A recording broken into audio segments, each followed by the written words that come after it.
Voilà. Voilà, oui. Alors, bon, mon témoignage, en fait, il n'est pas un je dirais que ce qui est intéressant, c'est ce que le Seigneur fait dans la vie d'une personne et en fait, c'est cela que je voudrais partager parce que le Seigneur, œuvre dans la vie de chaque personne, de différentes manières parce que chaque personne est différente. Heu, Tout d'abord, moi, heu, surtout, c'est parce que j'avais partagé le fait que ça n'était pas du tout dans mes projets d'être pasteur.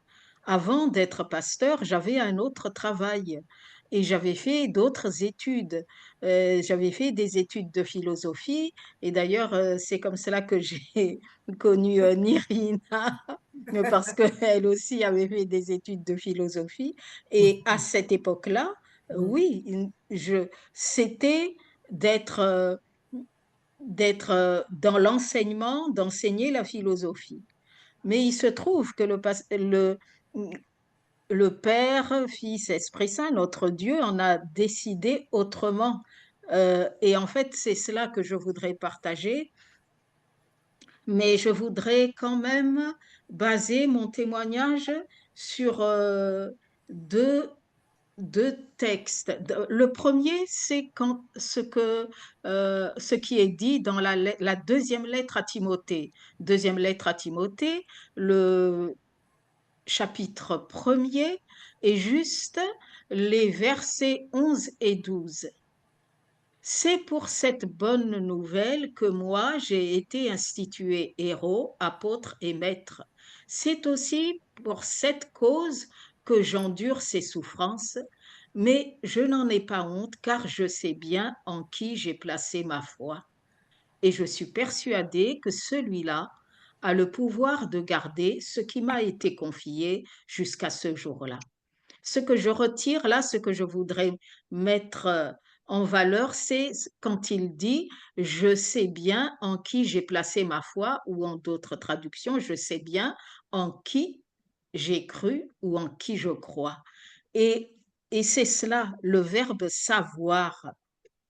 Il y a une il y a de la connaissance dans la foi. La foi toute seule, elle ne peut pas être, mmh elle ne fait pas grandir, il y a de la connaissance.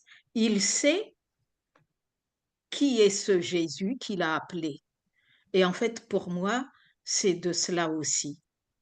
Heu, j'ai j'ai été, élevée dans une famille, protestante. J'étais à l'école du dimanche. À l'époque, on appelait école du dimanche, on appelle aujourd'hui école biblique ou club biblique. J'étais à l'école du dimanche, j'ai fait, mon catéchisme, j'ai fait ma confirmation et je dois dire que je faisais cela avec joie. J'avais de la joie d'aller à l'école, du dimanche, j'avais de la joie de faire le catéchisme et j'avais choisi le verset de confirmation aussi, avec sérieux et c'est, le psaume, 119-105, verset 105. Voilà: ta parole est une lampe à mes pieds, une lumière sur mon sentier» et voilà, j'ai fait toutes ces années avec joie. Mais je dois dire que après, par la suite, je dois quand même signaler que j'ai fait ma confirmation très jeune. J'avais à peine 13 ans lorsque j'ai fait ma confirmation, 12 ans et demi. Et par la suite, en étant au en seconde, j'ai été mis en pension, j'ai quitté le milieu familial. Et à partir de là, en fait, je dirais que le fait de quitter l'environnement familial, le fait de quitter cet environnement, ecclésial, eh bien, tout ce que j'avais eu, c'est comme si ça s'est ça s'est effondré, ça s'est, dilué. Jusqu'au jour où je fais mon bac, je vais à la faculté à Madagascar, je suis malgache, je, j'habitais encore Madagascar. Eh bien, à ce moment-là, je dois dire que c'est comme si euh, rien n'était resté dans ma vie. Je vivais par moi-même. Ensuite, je suis venue en France, j'ai fait ces études de philosophie et j'ai beaucoup aimé ces études de philosophie. J'ai beaucoup lu, je me suis vraiment plongée dedans. Mes questions spirituelles, questions des Écritures, c'est comme si tout cela n'avait aucun impact sur ma vie. Cela ne me manquait pas. Je n'étais pas malheureuse. Je vivais la vie de toute étudiante. Seulement, il se trouve que lorsque j'ai fait ma, ma maîtrise, quatrième année d'études de philosophie, il y a eu un revirement. À cette époque-là, je ne mettais plus les pieds dans l'église. Cela faisait déjà quelques années d'ailleurs. Mais malgré cela, j'avais toujours la Bible dans la maison. J'étais en, je vivais en cité universitaire, j'avais la Bible, j'avais déménagé, j'avais toujours la Bible. Je ne la lisais pas, mais elle était là. Elle était là parce que c'était une Bible que j'avais amenée de Madagascar. Bon, les parents donnaient une Bible et puis, bon, voilà, elle était dans la valise, elle était toujours là. Et ce revirement est venu à ce moment-là où je me disais, j'ai besoin d'entendre une autre parole. Cette pensée est venue dans ma tête. C'est comme si ça n'est pas une réflexion qui est née de mon cœur, hein. Ça, je tiens à le dire. Je n'avais pas une soif, je n'avais pas un manque, mais il y avait cette pensée qui était venue. Oui, c'est dans ce livre-là, et ce livre en question, c'était la Bible, c'est là que je trouverai des choses concernant le bonheur, la joie, concernant la vie. J'ai besoin d'entendre une autre parole. Et cela, et cela m'a fait lever et je suis retournée à l'église. À l'époque, j'habitais Aix-en-Provence et je suis allée à la rue Villard, à l'église réformée, à la rue Villard. Et, et c'était clair pourquoi je venais à l'église. Je voulais écouter les prédications parce que c'était cela.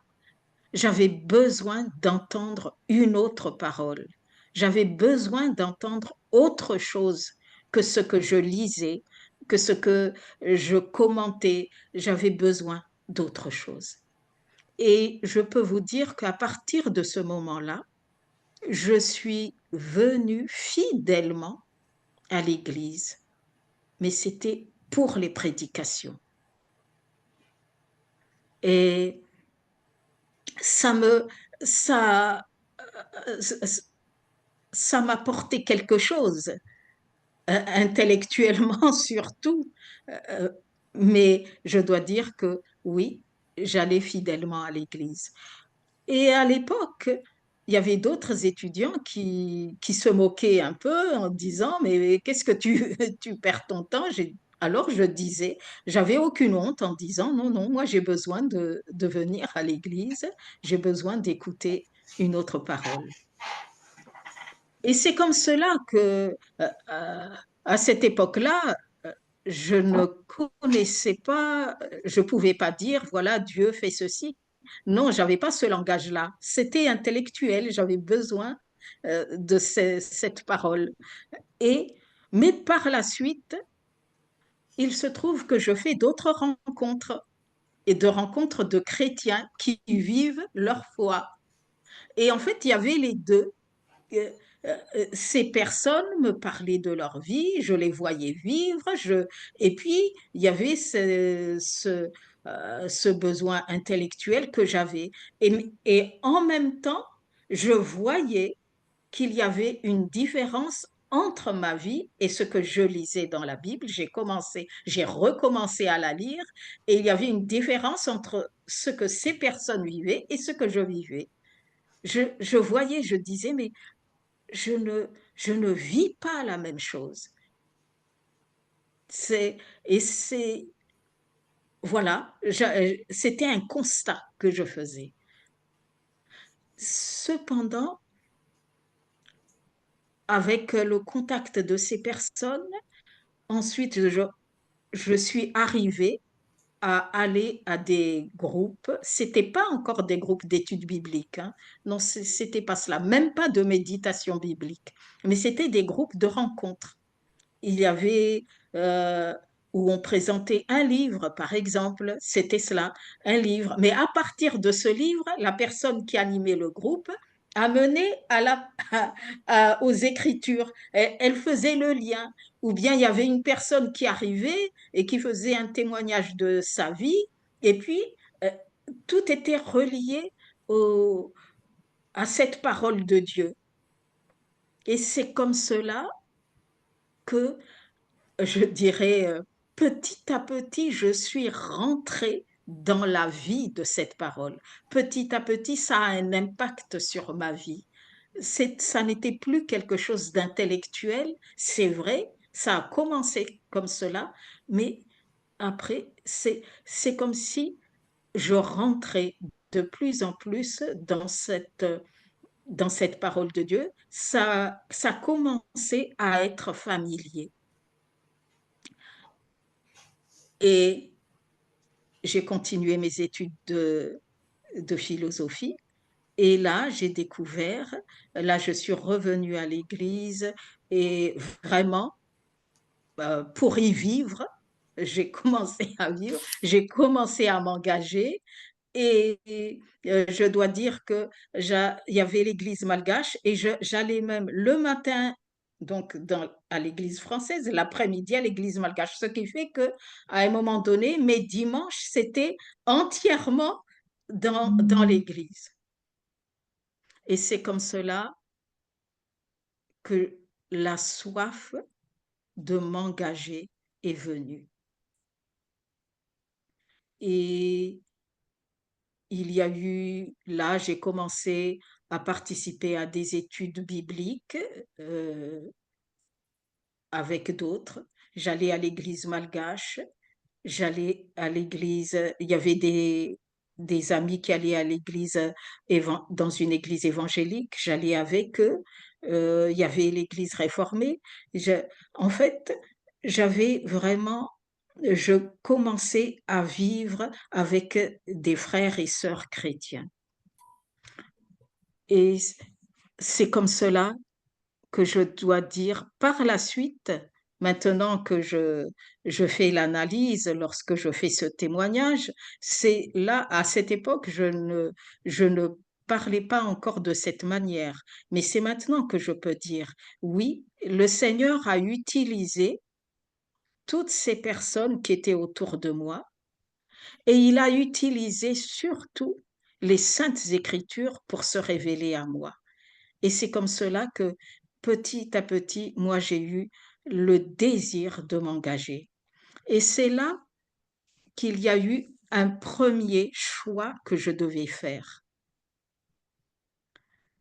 C'est que à cette époque, à ce moment-là de ma vie, j'ai eu ma maîtrise de philosophie, j'ai continué à, à faire mon DEA et même j'ai préparé la grecque parce que en fait à l'époque je voulais être professeur. Cependant, même si je continuais dans cette voie-là, je ne désirais plus enseigner.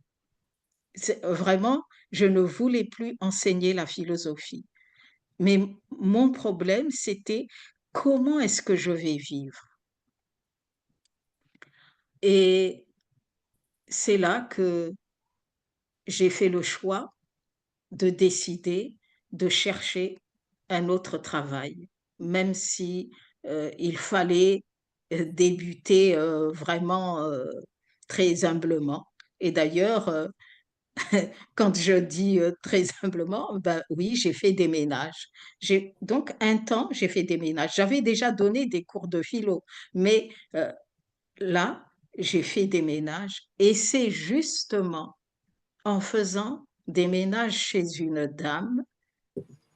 Et cette dame, figurez-vous, elle cherchait un lieu pour euh, elle voulait mettre sur place une librairie universitaire. Cette dame, c'était une catholique pratiquante. Elle a élevé ses enfants étaient des grands adolescents maintenant, alors elle disait, oui, c'est le moment où je voudrais travailler. Et elle a cherché un lieu. Et au moment où je suis chez elle, et elle a trouvé le lieu.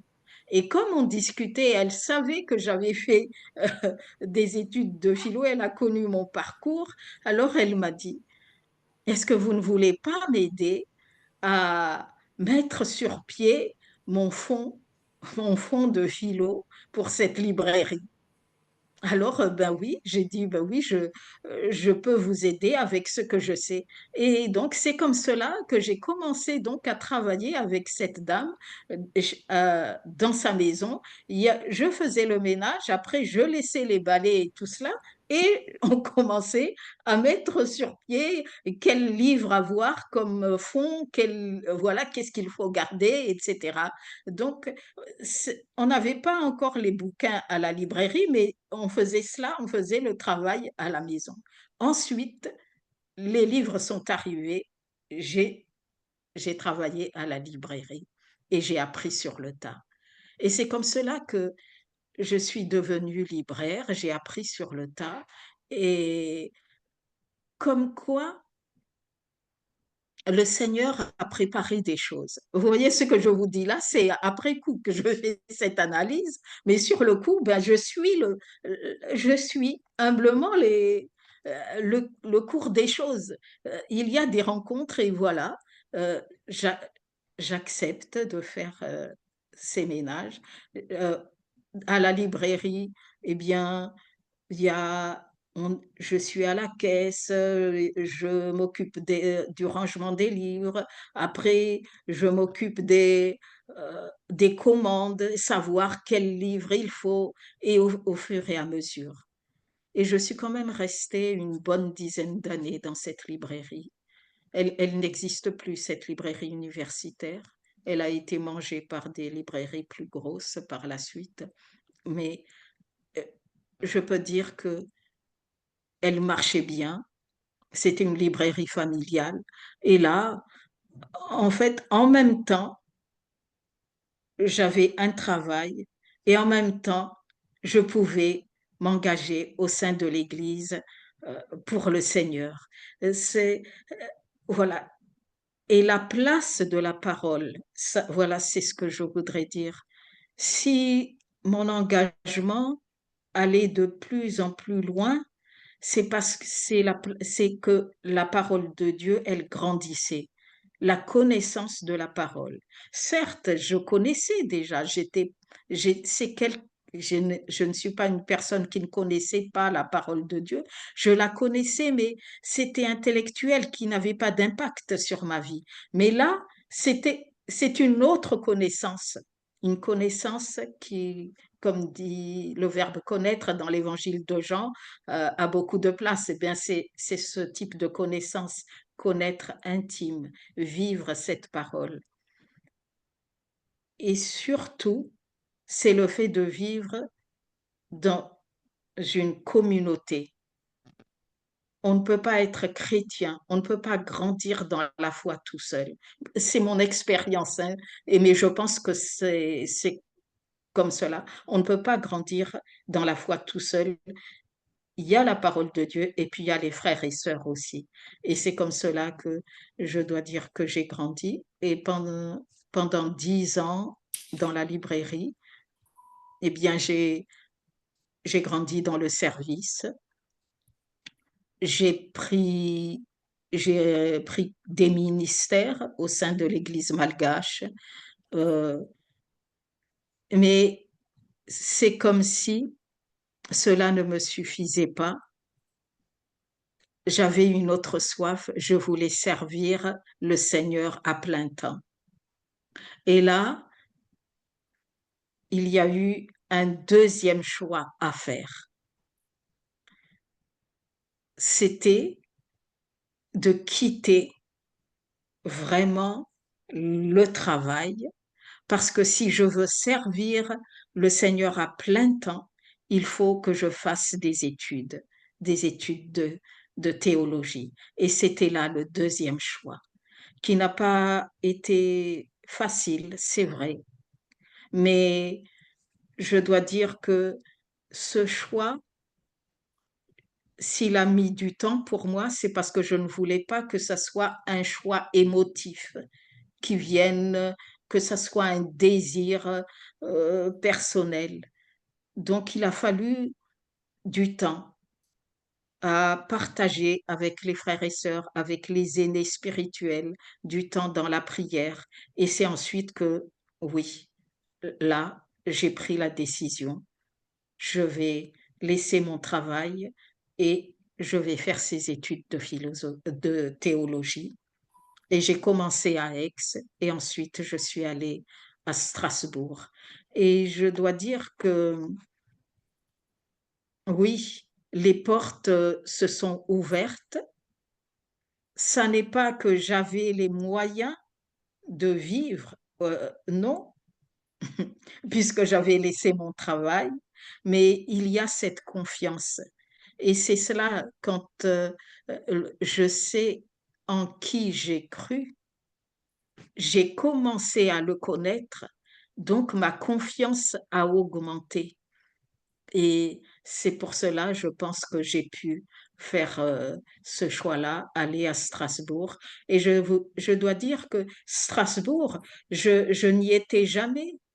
Et je ne connaissais pas la ville, je ne connaissais pas la faculté là-bas, mais aussi le choix de Strasbourg. En fait, ça a été aussi dirigé. De toute façon, que ce soit Montpellier ou Strasbourg, je ne connaissais pas. Mais le Seigneur m'a envoyé à Strasbourg.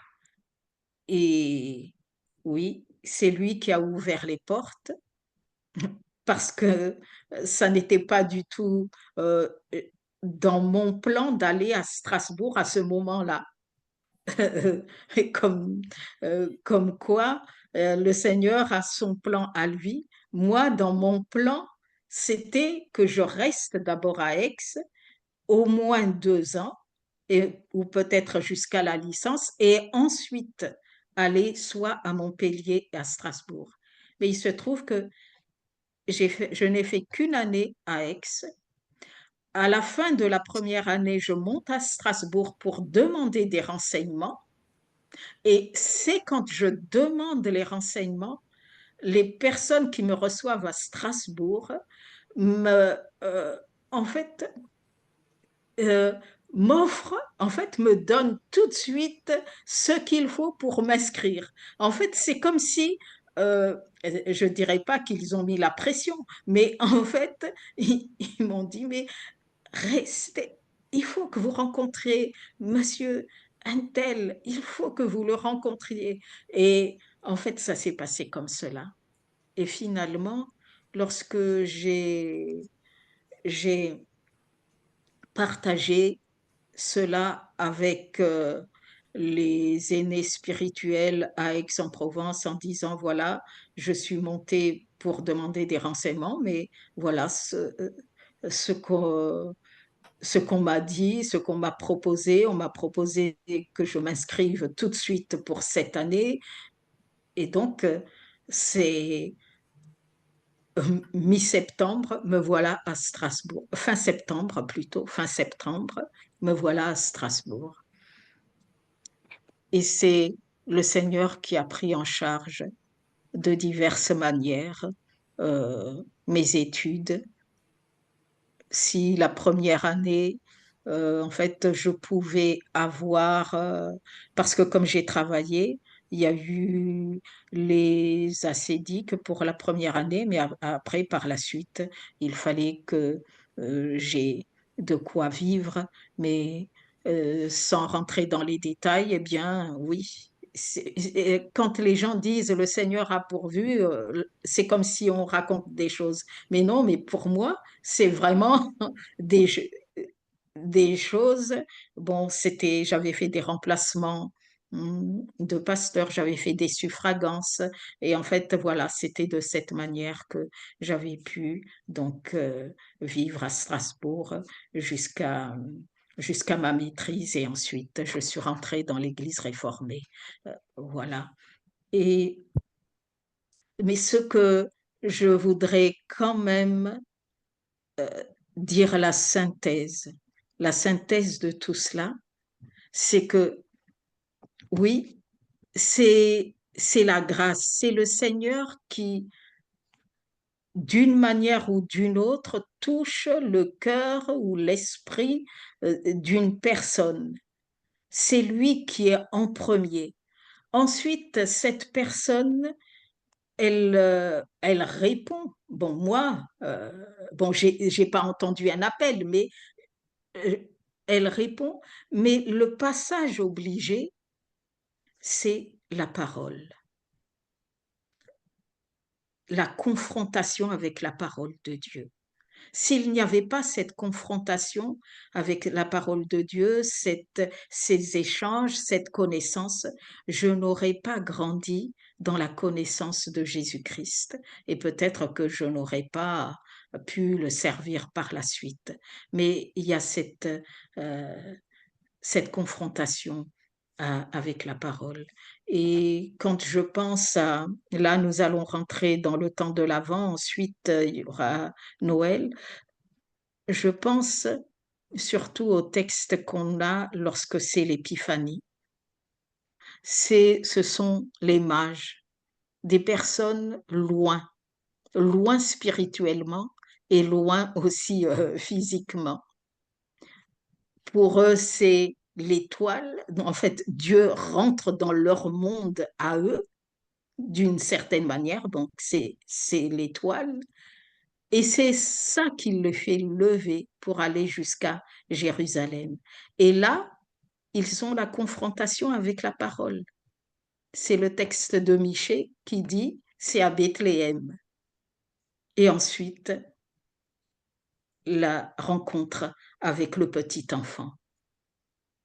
Et si je prends un autre texte de Pâques, eh bien, les disciples d'Emmaüs, eux, ils ont déjà entendu des enseignements de Jésus. C'est pas comme les mages, ils ont déjà. Mais c'est comme si ça n'avait pas l'impact qu'il faut dans leur vie. Alors ils rentrent à Emmaüs. Et c'est Jésus qui leur ouvre la parole, encore la parole. Et ensuite, il y a la fraction du pain. Et le résultat, c'est qu'ils reviennent à Jérusalem. En fait, la connaissance de Jésus, la vraie connaissance de Jésus doit passer par la parole de Dieu et aussi la rencontre avec sa personne. Et c'est là qu'après, chacun va sur le chemin que le Seigneur a déjà prévu pour lui. Voilà. Ouais.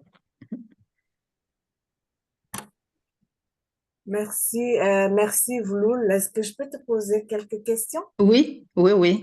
Ouais. Trois, mais je vais faire rapidement, hein. Georges avait dit que tu voulais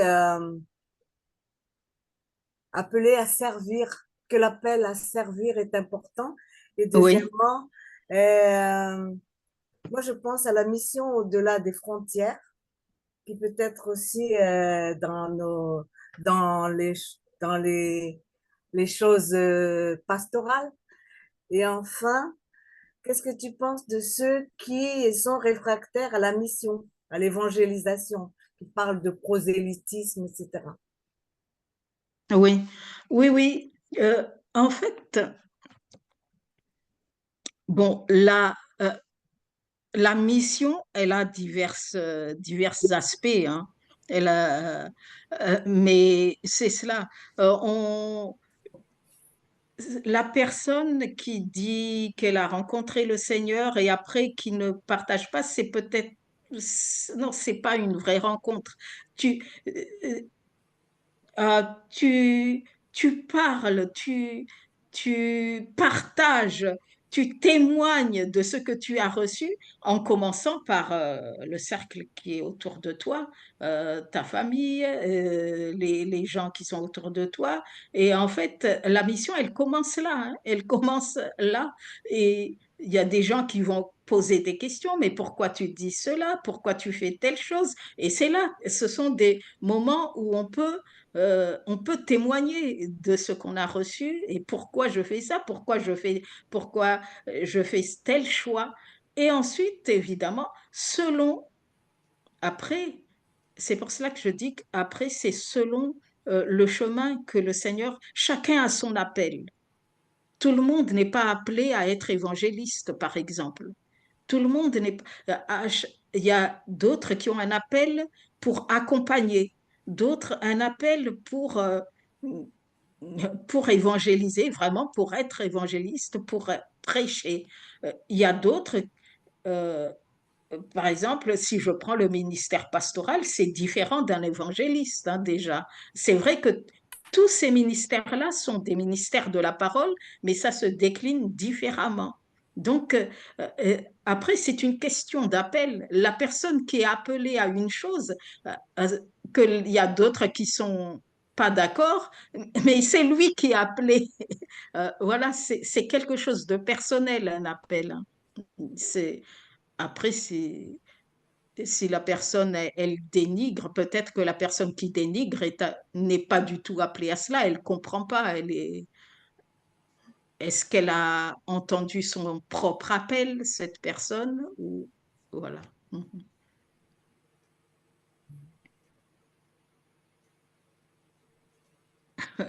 Voilà comment moi, par exemple, je ne suis pas appelée à vraiment prêcher, je veux dire, évangéliser. Il y a d'autres qui sont vraiment appelés à cela et ils sont vraiment infatigables. Mhm. En fait, appeler, servir, c'est en réponse à la parole de Dieu. Dans Oui, Matthieu 28, allez, faites de toutes les nations les disciples. mm, Ouais. oui, c'est cela. Mais tout le monde est appelé à être disciple, mais faire de toutes les nations des disciples, eh bien, comme je viens de dire, ça commence déjà dans mon milieu. Dans la famille. Oui, dans ma famille, si j'ai des enfants, eh bien, ma manière d'élever mes enfants, ce que je leur transmets. Si je suis célibataire, eh bien, c'est peut-être des gens autour de moi. C'est être disciple, c'est suivre Jésus. Et ce que Jésus veut, c'est qu'il y ait d'autres qui le connaissent et qui le suivent. Et donc, voilà, il y a diverses manières d'accomplir cela. Et la personne qui, par exemple, elle est monitrice ou moniteur d'école biblique, eh bien, c'est dans son ministère, elle fait des enfants ou des jeunes qu'elle a, des disciples. Voilà, en fait, c'est cela. C'est avec le ministère que chacun a. Il faut servir Dieu avec joie. Hein. Ah oui. Psaume 100. Hein. Ouais, tout va bien. Merci vous pour concevoir.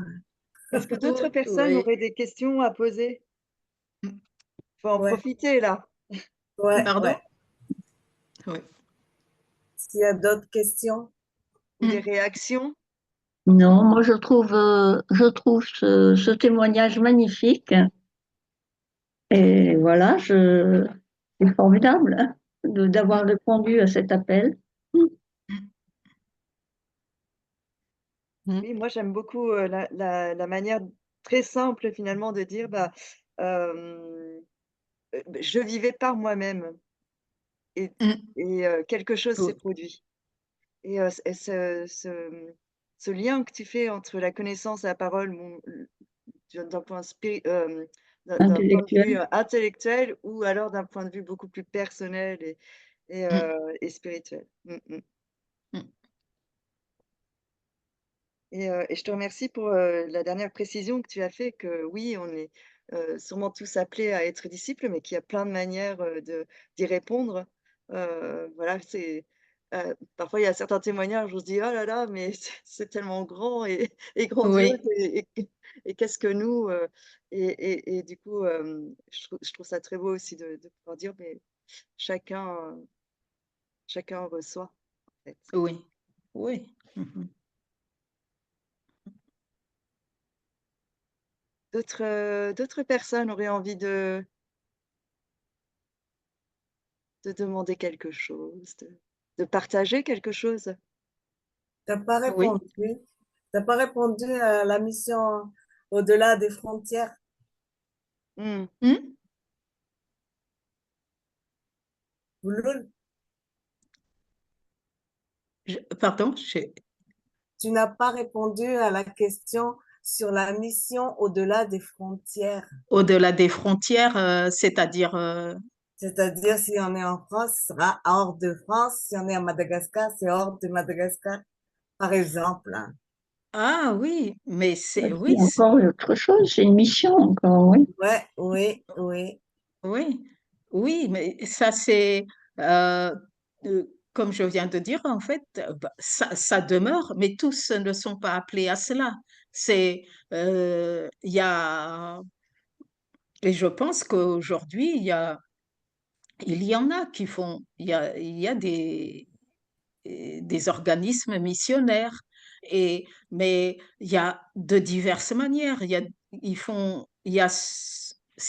différents organismes, soit ce sont des personnes vraiment qui sont envoyées, il y a des manières de faire par radio ou euh, euh, par papier. Voilà, il y a euh, ces personnes qui font des petits traités et qui vont les distribuer. En fait, ça a le même but, c'est de faire des disciples. Mais et je pense qu'aujourd'hui, il y a quand même pas mal de missionnaires hein, qui vont. Peut-être qu'on ne les connaît pas assez, mais il y a des Oui. organismes de mission. Et la France devient de plus en plus une terre de mission, où les missionnaires sont envoyés en France. À Marseille, on en accueille énormément. Mhm. Oui. Comme jeunesse en mission. Entre autres, mais vraiment loin d'être les Oui, seuls. Il y a Oui. énormément d'Américains, heu, Oui. ouais, oui. de personnes envoyées. En tout Mm. cas, merci beaucoup. Je vois il est Dans les 7h13. temps. À Oui. 15, on aura d'autres arrivants. Un grand merci et Oui, merci. peut-être pour terminer, il y a quelque chose qui moi m'a particulièrement, parlé et touchée ce soir. C'est quand tu parles de cette parole, hem, vraiment une parole qui devient vivante et je trouve ça, voilà, moi je pars avec ça en me disant: «Oui, la parole, la Bible, elle devient quelque chose, dès lors que ça me parle, dès lors que ça me touche». Mm. Hem, voilà et là, il y a des choses à écouter. Oui. Mhm. On peut terminer par le Notre Père. Très bien. Je te laisse, l'entraîner. Notre Père Père qui es qui aux cieux, que ton Que nom ton Que soit nom ton nom soit soit sanctifié, sanctifié, sanctifié. que Que ton ton règne règne vienne, vienne. vienne que ta Ta volonté volonté soit soit volonté faite faite sur la sur terre la comme au terre ciel. comme au ciel. Donne-nous aujourd'hui aujourd'hui notre notre pain de pain Pain ce de ce ce jour. jour. jour, Pardonne-nous Pardonne-nous pardonne-nous, nos nos offenses, offenses, comme nous comme nous pardonnons pardonnons pardonnons aussi à aussi ceux qui nous qui ont nous ont offensés. offensés.